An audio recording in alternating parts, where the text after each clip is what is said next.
Hello hi, সবাই কী করছো? রবিবারের সন্ধ্যাটা আজকে খুব আনন্দ করে কাটালাম। আমরা সবাই এসেছি স্টেডিয়ামে, কিন্তু কত লোক! আমি সন্ধ্যাবেলা স্টেডিয়ামে কোনোদিনও আসিনি, কিন্তু এত লোক দেখে আমি বুঝতেই পারি না যে এতটা ভিড় হয় সন্ধ্যাবেলা, রাত্রিবেলাটা মানে বিকেলবেলাটা এতটা ভিড় হয়। খুব আনন্দ করছি, সবাই খেলছে, দেখো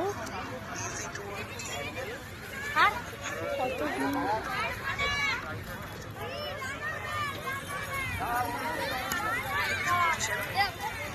কত ভিড় হয়েছে, আরও ভিড় ছিল। আমরা যখন এলাম তখন প্রচুর ভিড় ছিল।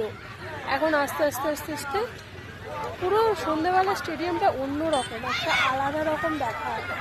আমি ভেতরটা আছি, বাইরেটা তো আরও ভিড়, প্রচুর ভিড়। ভেতরটাও ভিড় হয়েছিল, কিন্তু এতটা বেশি ভিড় হয়নি, প্রচুর লোক ছিল।